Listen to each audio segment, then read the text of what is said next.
පන්දම් බලන සියලු දෙනාට. ඉතින් අපි හිතුවා අපි අපේ නාලිකාවෙන් වැඩසටහන් ගණනාවක්ම ඔබට ඔබේ ජීවිතයට වටිනා කියන වැඩසටහන් ගණනාවක්ම ගෙනාවා. ඉතින් අපි හිතනවා ඒ දේවල් වලින් ඔබ දැනුම අපේ නාලිකාව සමග බෙදා හදා ගන්න ඇති කියලා.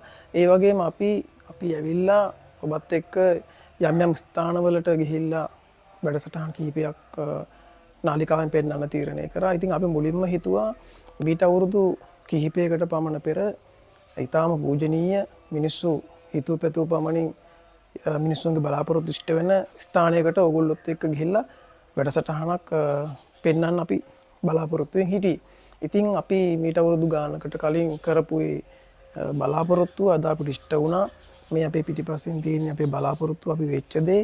ඉතින් අපි තැන ගැන ඔයගොල්ලන්ට කියන්න ගොඩක් දෙනෙක් දන්නවා. මිනුවන්ගොඩ ගලේ දේවාලය. මිනුවන්ගොඩ ගලේ දේවාලය කිව්වන් පස්සේ ලංකාවේ අද කතරගම ඒ වගේම අනුරාධපුර තරමටම ඊටාම ජනප්‍රියත්වයක් උසලන ගොඩාක් දෙනෙක් පැමිණෙන ස්ථානයක්. ඒ වගේම මිනිසුන් වෙන බලාපොරොත්තු බොහෝ ප්‍රමාණයක් ඉෂ්ට වෙනවා කියලා බොහෝ දෙනා අතර විශ්වාසයක් තියෙනවා. ඉතින් අපිටත් ඒ විශ්වාසය ඇතුව මීට අවුරුදු ගණනාවකට පෙර අපි ගිහිල්ලා මේ ස්ථානයේ බලාපොරොත්තුවක් වුණා. ඒ බලාපොරොත්තු අපිට ඉෂ්ට වුණා. ඉතින් අපි කියන්නේ නැහැ ඒ එතනට ගිහිල්ලා ඒ බලාපොරොත්තු වුණ පමණින්ම අපිට මේ දේ ලැබුණා කියන දේ. අපි එතනට ගිහිල්ලා අපේ භක්තියෙන් අපේ විශ්වාසයෙන් අපි සිද්ධ ශූන්‍යයන් දෙවියන් වහන්සේට බාරයක් සිද්ධ වුණා. ඉතින් එම බාරය සමග අපේ මහන්සියත් ඒ වගේම දෙවි දේවතාවන්ගේ ආශිර්වාදයත් සමග අපිට හීන හැබෑ වුණා. ඉතින් අද අපි යනවා අපේ පවුලේ අයත් එක්ක මිනුවන්ගොඩ ගලේ දේවාලයට ඒ බාරේ ඔප්පු කරලා ඒ වගේම පූජාවල් සිද්ධ කරලා එන්න. ඉතින් වැඩසටහන ඉවර වෙනකම් බලාගෙන ඉන්න. දන්නේ නැති කෙනෙක් ඉන්නවා නම් අපි මේ පාරවල් කියන්නම් වැඩසටහන අතරතුර ඕගොල්ලන්ටත් ඇවිල්ලා ඕගොල්ලන්ගේ ජීවිතයේ යම් බලාපොරොත්තුවක් ඒ වගේම යම් ආසාවක් දරුවෙක්ගේ අධ්‍යාපන කටයුතු වෙනුවෙන් යම් බලාපොරොත්තුවක් බාරයක් වෙන්න තියෙනවා නම් මේ වීඩියෝ බලලා ඇවිල්ලා ස්ථානයට ඇවිල්ලා බාරහාර වෙලා තමන්ගේ තියෙන බලාපොරොත්තු ඉෂ්ට සිද්ධ කරගන්න කියලා ආරාධනා කරනවා. වැඩසටහන ඉවර වෙනකම් අපිත් එක මේ වීඩියෝ එක බලාගෙන යමු ඉස්සරහට. ඇත්තටම අපිට එම ගලේ දේවාල භූමි පරිශ්‍රයට ගිහිල්ලා මේ වැඩසටහන කිරීමට අපහසුතාව නිසා අපි හිතුවා එම ගලේ දේවාලයේ තුල ලබාගත් වීඩියෝ පටි ඒ වගේ වීඩියෝ දර්ශන ඔස්සේ ඔබව දැනුවත් කිරීමට අපි ඉස්සෙල්ලම බලමු සිද්ධ ශූන්‍යයන් දෙවියන් වහන්සේ නොහොත් ගම්බාර දෙවියන් කියන්නේ කවුද කියලා. ගම්බාර දෙවියන් නොහොත් සිද්ධ ශූන්‍යයන් දෙවියන් වහන්සේගේ උපත පිළිබඳව ජනප්‍රවාදී විවිධ කතා තිබෙනවා. මේ දෙවියන් වසඟපුර විචල රජුගේ සහ නිර්මලා දේවියගේ පුතෙක් ලෙස උපන් බවත් ඔඩ්ඩි දේශයේ ඔඩ්ඩි නම් රජුදාව දයාම්බරී නම් බිසවුන් වහන්සේගේ කුසයෙන් මෙලොව පහළ වූ බවත් සඳහන් වෙනවා. ජනප්‍රවාද කතාවල එහෙම තමයි සඳහන් වෙන්නේ.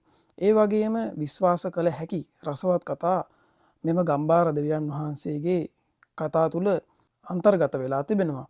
මිනිසුන්ගේ ගෞරවයටත් භක්තියටත් පාත්‍ර වී ඇති මෙම දෙවියන් යුක්තිය පසින්දලන්නා වූද යහපත කරන්නන්ට යහපත් ප්‍රතිඵලද අයහපත් දේවල් කරන්නට පෙළඹී සිටින්නා නොදෙසා අයහපත් ප්‍රතිඵලද ලබා දෙන බව සඳහන් වෙනවා. ශූන්‍යයන් දෙවියන් අර්ධ දේව ස්වරූපයක්ද යක්ෂ ස්වරූපයක්ද සහිතව දෙවි කෙනෙක් බවයි සඳහන් වෙන්නේ. ඒ වගේම මෙම දෙවියන් නාම රැසකින් හඳුන්වනු ලබන අතර ශූන්‍යම් දෙවියෝ මතු බුදු බව පතන දෙවි කෙනෙක් බවයි සඳහන් වෙන්නේ. ශූන්‍යම් දෙවියෝ ප්‍රාදේශිකව විවිධ නාමයන්ගෙන් හඳුන්වනු ලබනවා. කබලෑ මුත්තා, කබලෑ අප්පච්චි, කබලෑ දෙවියන්, ගම්බාර සිද්ධ ශූන්‍යම්, ගම්බාරු මුත්තා, සුද්ධ ශූන්‍යම්, වඩිග ශූන්‍යම්, ඔඩ්ඩි වඩිග ශූන්‍යම්, ඔඩ්ඩියා, ඔඩ්ඩි මස්සිනා, ඔඩ්ඩි දේවතාවා, ඔඩ්ඩි යකා හා ගම්බාර දෙවියන් ලෙසටයි. ඉතින් උන්වහන්සේ ගැන තවත් විස්තර ගොඩාක් සඳහන් වෙනවා. ඒ වගේම ශූන්‍යම් දෙවියන්ද විෂ්ණු කතරගම දැඩිමුණ්ඩාදී දෙවිවරුන් මෙන්ම ගෞරව ලබන ඊටාම පූජනීය දෙවි කෙනෙක්. ශූන්‍යම් දෙවියන් කතරගම දෙවියන්ගේ සෙන්පති ලෙසද දැඩිමුණ්ඩ දෙවියන්ගේ අධිකාරම් ලෙසද ඒ පොත්ගුල් සතරේ බාරකරු ලෙසද පුල්වන් දෙවියන්ගේ පණවිඩකරු ලෙසද කටයුතු කරන බවයි ජනප්‍රවාදවල සඳහන් වෙන්නේ. ශූන්‍යම් දෙවියන්ගේ බලය තේජස ශක්තිය විශේෂිතයි. අන් දෙවිවරු වගේම නොවේ. උන්වහන්සේ ටිකක් ආඩම්බරකාරී දේවතා උන්වහන්සේ නමක්. අන් අයට පහනක් දැල්වීමට පෙර ශූන්‍යම් දෙවියන්ට පහනක් දැල්වීම මන්ත්‍ර ශාස්ත්‍රවේදීන්ගේ සිරිතක්. ඒ ඇයි කියනවා නම් උන්වහන්සේ කිසිවෙකුට දෙවෙනි වීමට අකමැති නිසා. ඒ වගේම සුවඳට කැමති දේවතාවුන් වහන්සේ කෙනෙක් ලෙසයි සිද්ධ සූනියන් දෙවියන් වහන්සේ හඳුන්වන්න පුළුවන්. පිච්චමා සුවඳ අපේ නාසයට දැනෙන විට අපේ පරණ ගැමියන් පවසනවා ඒ තමයි සූනියන් දෙවියන් වඩිනා බව දක්වන පෙර ලකුණක් බවයි. ඒ වගේමයි සුබදයට සූනියන් දෙවියන් ලෙසටද අසුබදයට ඔඩ්ඩියක්ෂයා ලෙසටද ස්වරූපයක් වෙනස් කරගන්නා බව සඳහන්. ගුප්තකර්ම කටයුතු වලදී උන්වහන්සේ නොමැතිව වෙන කැපීම කළ නොහැකි බවයි මන්ත්‍රකරුවන් පවසන්නේ.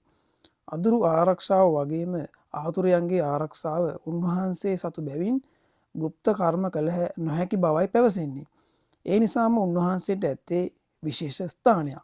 අද වන විට ලංකාවේ වැඩිම පිරිසක් පුද පූජා කරන දෙවියන් වහන්සේ කෙනෙක් විදිහට සිද්ධ සූනියන් දෙවියන් වහන්සේ හඳුන්වා දීමට පුළුවන්. ඉස්සර අපේ ගෙදරත් සූනියම් දෙවියන්ට පහන පත්තු කළ බවත් ආච්චි අම්මා මට පැවසුවා.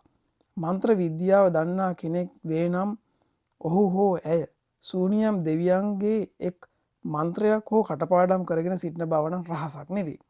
එහෙයින් උන්වහන්සේගේ තේජස මිහිපිට කෙතරම් තිබෙනවදයි වටහා ගැනීමට ඔබටත් පුළුවන්.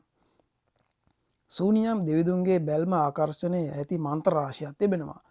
නිල් 7, නිල් 21, එවනීලය, මහීපාලය, අංගාරුඩය, සියෝපාදය, ඔඩ්ඩි කුමාරබන්ධය, නාග වෛරෝඩිය, ඔඩ්ඩි ප්‍රබලය, සූනියම් දෙවශාන්තිය, සූනියම් දැහැන, සූනියම් බන්ධනය, හන්තු දැහැන, නමාමි දැහැන, මල්ලිහාන ප්‍රබලය භාවිතා කරන මන්ත්‍ර මේ අතර කිහිපයක් වනවා. තවද මන්ත්‍ර ස්ත්‍රෝත්‍ර මල්ලිහාන් කවි විශාල ප්‍රමාණයක් සිද්ධ සූනියම් දෙවියන් වහන්සේ උදෙසා ලියවී තිබෙනවා.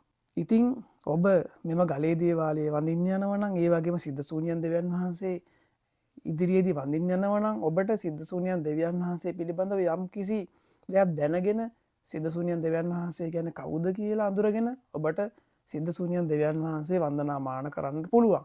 ඒ වගේම ගලේ දේවාලයේ වඳින්න යන කෙනෙක් නම් ගලේ දේවාලය තුල තිබෙන තැන් වඳින්න පුළුවන් විදිහ ඒ වඳිනකොට මොනවද කරන්නේ, මොනවද උන්වහන්සේ වෙනුවෙන් පූජා සත්කාර කරන්න ඕන දේවල් අපි මේ වැඩසටහන තුර ඉදිරියට කියාගෙන යනවා. ඉතින් අපි බලමු වැඩසටහනේ කොහොමද මේ පොද සත්කාර ඒ කරන වතාවත් කරන්නේ කොහොමද කියලා. අපි ප්‍රථමයෙන්ම සූනියම් දේවතාවුන් වහන්සේ කියන්නේ කවුද කියලා හඳුන්වා දීමට තමයි ඒ උත්සාහයක් දරුවේ.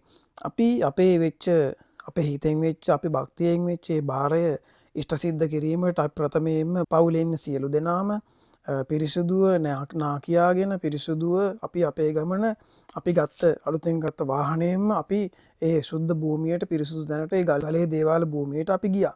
ඉස්සෙල්ලා ගලේ දේවාල භූමියට ගිහිල්ලා වන්දනාමාන කිරීමට ප්‍රථමයෙන් අපි ගිහිල්ලා සාමාන්‍ය පුරුද්දක් විදියට අපි දේවතාවෙක් ගාවට වන්දනාමාන කරන්න යනකොට එහෙම නැත්නම් බාරහාර ඔප්පු කරන්න යනකොට පළතුරු වට්ටියක් ගෙනහිල්ලා තමයි අපි පූජා කිරීමෙන් අනතුරුව තමයි බාරය ඔප්පු සිද්ධ කරන්නේ. ඉතින් අපි ප්‍රථමයෙන්ම ගලේ දේවාල භූමියේ තිබෙන එම කඩයකින් පිරිසුදු පළතුරු වට්ටියක් අපි අරගත්තා. ඒ පළතුරු වට්ටිය අරගෙන ගලේ දේවාලේ භූමියට ගිහිල්ලා එම ගලේ දේවාල භූමියේ ඉස්සල්ලම බුදුහාමුදුරුවෝ වන්දනාමාන කරලා ඒ වගේම බුදුහාමුදුරුවෝ පිට දුන්න බෝධීන් වහන්සේ වන්දනාමාන කරලා ඒ වගේම බුදුහාමුදුරුවන්ට හඳුන් කූරු පහන් ඒ ආදී පූජා කරලා ඉන් පසුවයි අපි ගම්බාර දෙවියන් වන්දනාමාන කරන්නට ප්‍රවිෂ්ඨ වූයේ. ඉතින් අපි ගම්බාර දෙවියන් වන්දනාමාන කරන්න ප්‍රවිෂ්ඨ වෙන විට එතන තවත් ගම්බාර දෙවියන්ට වගේම එම ස්ථානයේ තිබෙනවා මේ අනෙකුත් සියලුම දේවතාවුන් වහන්සේලා වැඩ සිටින ආසන.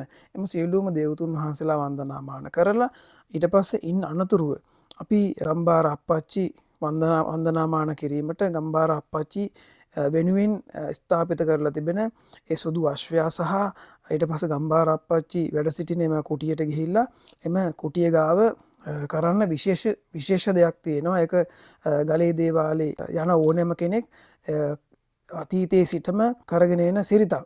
ඒ තමයි බිලිඳ සහ මීපැණි වට්ටියක දාලා ගම්බාර අප්පච්චි වෙනුවෙන් පූජා කරනවා. ඉතින් බිලිඳ මීපැණි වට්ටියක දාලා ගම්භාර අප්පච්චි වෙනින් අපි පවුලේ ඉන්න සියලු දෙනාම සැදැහැසිතින් බොහොම පිරිසිදු ඒ දේ ගම්භාර අප්පච්චිට පූජා කරා.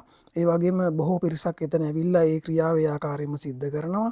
ඊට පස්සේ එතන ස්ථානයේ තිබෙන ගම්භාර අප්පච්චි වෙනුවෙන් ලියවුණ කවි කිහිපයක් සහ ගම්භාර අප්පච්චි ඉදිරියේ ඉෂ්ට සිද්ධ කරන්නා වූ තවත් වචන කිහිපයකින් යුක්ත කොළයක් තිබෙන එම කොළය අරගෙන ගම්භාර අප්පච්චි වෙනුවෙන් අපි එම කවි කියලා ඒ වගේම අපිට අපේ ජීවිතය ආලෝකමත් කරගන්න අපේ ජීවිතය තවත් දියුණු කරගන්න අපිට ගම්භාර අප්පච්චිගේ පිහිට ආශිර්වාදය ආලෝකය ලැබේවා කියලා අපි ගම්භාර අප්පච්චි ඉස්සරහා එතන හිතුවා. ඊට පස්සේ ගම්භාර අප්පච්චි වන්දනාමාන කරලා ගම්භාර දෙවියන් වන්දනාමාන කිරීමෙන් පසුව ඉන්පසු අපි ලබාගත් පූජා වට්ටිය එම අතීතයේ සිටම එතන ගම්වාසීන් විසින් පොද පූජා පැවැත්වූ නුගරුකක් ආසන්නයේ මෙම ගම්භාර අප්පච්චිගේ රූපයක් තියලා පිළිමයක් තියලා ඒ පිළිමයට තමයි වන්දනාමාන කරලා තියෙන්නේ. ඒ විදිහටම අදටත් ඒ ආකාරයෙන්ම තියෙනවා. ගමේ සිටින එම සමිතිය කීප දෙනෙක් තමයි ගම්භාර අප්පච්චි වෙනුවෙන් එතන අපි ගේන පූජා වට්ටි ඒ දේවල් ගම්භාර අප්පච්චිට කැප කරන්නේ. ඉතින් අපිට හරි පහසුවෙන් ඉතාම හොඳින් අපිට ඒ දේවල් කරගන්න ලැබුණා. කිසිම කෙනෙක්ගෙන් ප්‍රශ්නයක් කරදරයක් නෑ. හරිම නිදහසේ අපිට ඒ දේවල් කරගන්න පුළුවන් වුණා. ඇත්තටම අපිට අපි බලාපොරොත්තු වෙච්ච ආකාරයට අපිට ඉෂ්ට සිද්ධ වුණ ඒ දේ අපි ගම්භාර අප්පච්චි ඉස්සරහා එම පූජා වට්ටිය තියලා අපි ඒ වගේම අපි කරන ලද්දා වූ අතීත සංසාරයේ ඉඳලා අපි කරන ලද්දා වූ පිනුත් මේ ආත්මේ අපි කරන ලද්දා වූ පිනුත් ගම්භාර අප්පච්චිටත් අපි අනුමෝදන් කරලා ගම්භාර අප්පච්චිගේ ආයුෂ වර්ණ සැප බල ප්‍රඥාව තවත් වර්ණවත් වෙන්න ආලෝකමත් වෙන්න කියලා අපි තව පින් අනුමෝදනාවකුත් කරලා අපි පූජා වට්ටිය දීලා අපි උන්වහන්සේ වෙනුවෙන් අපි වෙච්ච ඒ බාරය අපි ඔප්පු කරලා ඉෂ්ට සිද්ධ කරා. ඉන්න අනතුරුව අපිට එතන තව වන්දනාමාන කරන්න තව ඕනෑ තරම් තව ස්ථාන තිබෙනවා. ඇත්තටම කියන්න ඕන කවුරු හරි කෙනෙක් තමන්ගේ ජීවිතය ජය ගන්න තමන්ගේ ජීවිතය තමන්ට පිළිසරණක් අවශ්‍ය නම් යන්න පුළුවන් ඉතාම සුදුසුම ස්ථානයක්. හරිම පිරිසුදුව හරිම පිළිවෙලට පූජා වට්ටියේ ඉඳලා ගත්තන් පස්සේ සියලුම දේවල් කිසිම ප්‍රශ්නයක් නැතුව අපිට අවශ්‍ය විදිහටම කරගන්න පුළුවන් ස්ථානයක් තමයි ගලේ දේවාලය කියලා කියන්නේ. ඉතින් ගොඩක් දෙනෙක් ලංකාවේ ගොඩක් දෙනෙක් දන්නවා මිනුවන් ගොඩ ගලේ දේවාලය කිව්වන් පස්සේ ලංකාවේ ඉන්න ඕනම කෙනෙක්ට එන්න පුළුවන් ඒ ස්ථානයට. ඉතින් අදටත් අතුරු සිදුරු නොමැතිව සෙනසුරාදා බදාදා කියන දවස්වල පිරෙනවා එම ගලේ දේවාල භූමිය එක හිස් ගොඩක්ම විතරයි. ඒ වගේම අනිකුත් දවස්වලත් පිරිලා සෙනගින්න ඕනම කෙනෙක්ට රථ නතර කරන්න අවශ්‍ය කරන ඒ තැන් ඕන තරම් තියෙනවා. මොකද ගමේ මිනිස්සු ඒ ගමේ ඉන්න පිරිස සමිතියක් ගොඩනගාගෙන තමයි ඒ දේවල් කරන්නේ. බොහොම පිරිසුදුව බොහොම පිළිවෙලට කිසිම කරදරයක් නැතුව අත්‍තරම මේ දේවල් අපි යන වන්දනාමාන කරගන්න පුළුවන්. ඒ වගේම විශේෂම දේ අපි ගිහිල්ලා වෙන බාරහාර අපේ සිතින් අපි වුණ ඕනම දෙයක් එතන ඉස්සරහා ඉෂ්ට සිද්ධ අපිට වුණා. අපි බාරයක් වුණා කියලා ඒ බාරයටම අපි ඉඩ නොදී දෙවියන්ට මේ ඉඩ නොදී අපිත් අපේ මහන්සියෙන් අපි උත්සාහ කරන්නත් අවශ්‍යයි. ඒ වගේම දෙවියන්ගේ ඒ රැකවරණය පිහිට ආශිර්වාදයත් අපිට ලැබෙන බවත් එතකොට හොඳටම අපිට පේනවා. එතකොට තමයි අපි මේ වෙන අපේ බලාපොරොත්තු ඒ ඕන දෙයක් අපිට ඉෂ්ට සිද්ධ කරගන්න පුළුවන් වෙන්නේ. ඉතින් මං හිතනවා මේ පන්දම නාලිකාවෙන් අපි ඒ ගෙනාපු වැඩසටහන ඔබට ගොඩක් ප්‍රයෝජනවත් වෙන්න ඇති කියලා. ඉතින් ගලේ දේවාලේ යන්න කෙනෙක් ඉන්නවා නම් ඕගොල්ලන්ට පුළුවන් Google Map එක අරගෙන ගලේ දේවාලය කියලා සිංහලෙන් ගැහුවත් ඉංග්‍රීසියෙන් ගැහුවත් ඕගොල්ලන්ට ඒකට යන්න ඕන කරන පාර පෙන්නනවා ඩිරෙක්ෂන් ඕගොල්ලන්ට දාගන්න පුළුවන්. ඕගොල්ලෝ ඉන්න තැන ඉඳලා කිසි ප්‍රශ්නයක් නැතුව ඕනම දවසක ඕනම වෙලාවක ගිහිල්ලා වැඳ පුදා ගන්න පුළුවන් ස්ථානයක්. ඉතින් ඕගොල්ලන්ටත් අපි ආරාධනා කරනවා ගලේ දේවාලයට ගිහිල්ලා ඕගොල්ලන්ගේ බලාපොරොත්තු ඉෂ්ට සිද්ධ කරගන්න. අපිත් බලාපොරොත්තු ඉෂ්ට සිද්ධ වුණා. ඒකයි මේ වැඩසටහන ගෙනා විශේෂයෙන්ම මේ ඉතින් ඉදිරි වැඩසටහනක් අපි අරගෙන එනතුරු පන්දම නාලිකාවෙන් දැනට අපි ඔබෙන් සමුව අරන් යනවා. සියලු දෙනාටම තෙරුවන් සරණයි.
ඉදිරියේදීත් මෙවැනිම වැඩසටහන් පන්දම නාලිකාවෙන් අපි ගෙනීමට බොහොම කැමැත්තෙන් අප කැපවී ඉන්නවා. ඉතින් මෙම වැඩසටහන අහලා නරඹලා ඔබ නොදත් කරුණු කාරණා ගොඩක් ලබා ගන්නට ඇති කියලා අපි විශ්වාස කරනවා. ඉදිරියේදීත් පන්දම නාලිකාව සමග ඔබ රැඳී සිටින්න. පන්දම නාලිකාව වීඩියෝ එකක් දැමූ සැනින් ඔබගේ දුරකථනයට ගෙන්වා ගැනීමට පල්ලෙහා තිබෙන subscribe බටන් එක ඔබලා bell icon එක ක්ලික් කරලා තබා ගන්න. සියලු දෙනාට සුබ දවසක්.